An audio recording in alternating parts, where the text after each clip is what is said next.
دا بل کتاب دی اصول تخریج و دراسة الاسانید دکتور محمود خان رحمه الله. دا کتاب دی صفحہ نمبر دے 33 او التلخیص الخبیر لاسقلانی معلوم شو فی تخریج الاحادیث شرح الوجیز الکبیر. دا دی ابن ملقن دی او دا شرح الوجیز دی رافعی دی او دارنگی چی دی غزالی دی لکا په دې کتاب باندې ډېر علماء کار کړ دي. دا ډېر د اهمیت لایق کتاب دی، حامل دی. دې کتاب باره کې وایي هذا الكتاب کتاب نافع جدا. دا کتاب ډېر نافع دی. لخص فی حافظ ابن حجر اسقلانی په دې کې تلخیص کړ دی، خلاصه بیان کړ دا حافظ ابن اسقلانی رحمه الله چې دا 852 کې وفات دی. د کتاب البدر المنیر فی تخریج الاحادیث والآثار الواقع فی شرح الکبیر. د دې کتاب چې هغه په 852 کې دا ابن حجر وفات لکه او دا کتاب دی چا دی دا د سراج الدین عمر بن علی بن ملقن دی. دا 804 کې دا عالم وفات شوی دی. او کتاب شرح الکبیر چې دا کتاب دی په فقه شافعی کې اصل کې دا د ابو القاسم عبدالکریم بن محمد الرافعی کتاب دی لکه چې هغه 623 هجری کې وفات شوی دی. او باغی کی باقی شرح دا پاکی دی کتاب الوجیز دی وجیز دی چا دی ابو حامد محمد بن محمد الغزالی چاگا 505 کی وفات شوئے دی. گورا ابن حجر 852 کی وفات تے دیاغین مخی 804 کی چدے وفات تے سوک عمر بن علی بن ملقن 804 کی اور محمد الرافعی چدے دی وفات تے 2523 کی دے مخی وفات تے. اور ابن امام غزالی ابو حامد 505 ہجری کی وفات تے. نگوئے کہ دا کتاب چتمانی دیر علماء کار کر دے. ومما تجدر الاشارة الیہ ان کتاب شرح الکبیر قد اعتنا بتخریج احادیثہ عدد من العلماء منہم 5. ومما تجدر الاشارة الیہ اور ہاگا چ اشارہ اغیتا قول لکا لائق دی. یعنی مطلب ہا کتاب چاہے ته اشاره کو لایق دی غداد چې کتاب د شرح الکبیر چې د قد اعتنا بتخریج احادیثه اهتمام کړ دې د احادیثو په تخریج سره د کتاب عدد من العلماء یو جماعت یو عدد یو شمار د علماو نه چې هغه 15 دی لکا منهم 15 دی قبل الحافظ ابن حجر. ابن حجر د مخ کې 15 علماو په دې کتاب باندې کار کړ دې. هغه 15 کم دی.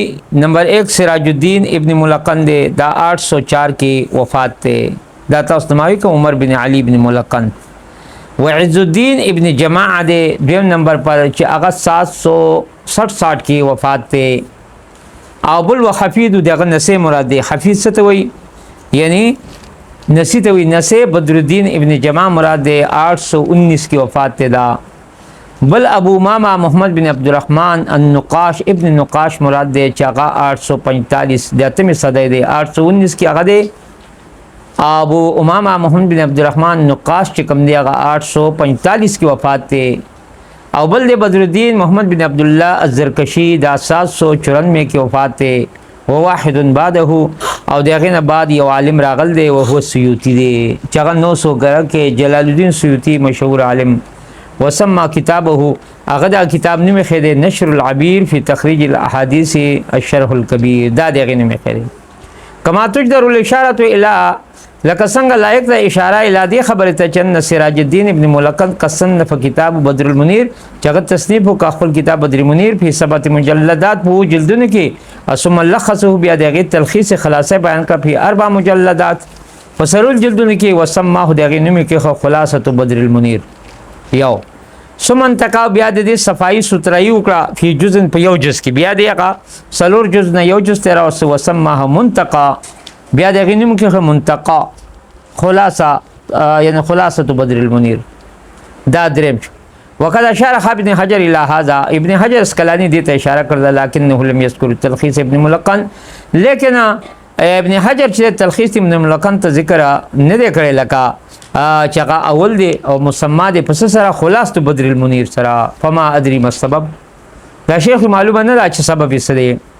وذکر ابن حجر او ذکر کړ دی ابن حجر په مقدمه خپل کی کتاب مذکور کې چې ان اوسع الكتب التي خرجت احاديث الشرح القديم ټولو کې وسیع کتابونو کې هغه کتاب چې هغه تخریر کړ دی د احادیث د شرح کبیر واخلصها اشاره او دارنګ چې مطلب دا دی اشاره وته چې د شکر دا یعنی خاص کړی د لکه مخلص نه دی مطلب مختصر کړ هو کتاب ابن ملقن دی لکنه قال لیکن اس نے کہا کہ انه اطاله بالتکرار چې هغه په تکرار سره بدی کې طول نه کار غسته او ما تلخیص به دغه تلخیص چي دی و یعنی منتقا خلاصه البدر المنیر چې کوم دی نو فقال عنه دغه مبارک وی انه اخل فيه هغه ډېر خلل راوسته خلل منسو فساد راوسته نقصان راوسته فی بکثیر من مقاصد الاصل په ډېر مقاصد د اصل نه چې دومره مختصر کړ دی چې مقاصد د اصل کې خلل راغلی لذا لا تلخیصه دغه وجه نه ولید چې تلخیص خلاصه دی چې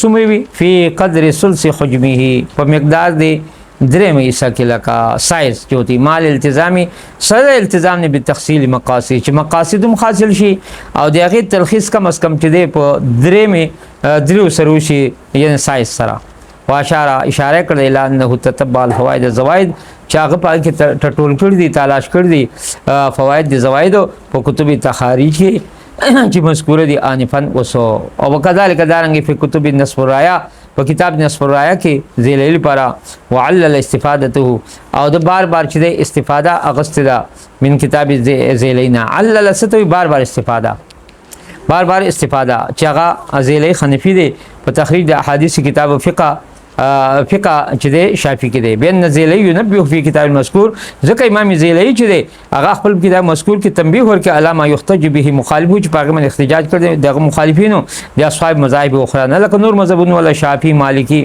حنبلی او یا سلفی ورجاء الله تعالی یکون کتابه او امید د ابن حجر وی چې د الله نه چې د کتاب حاوی وي لجل ما زیات اغل پر یستدل به الفقهاء چې پاګه من اصطلاح کې فقها په خپل مصنفاتو کې او فروعي مسایلو کې باقی با دا کتاب سبا ان شاء الله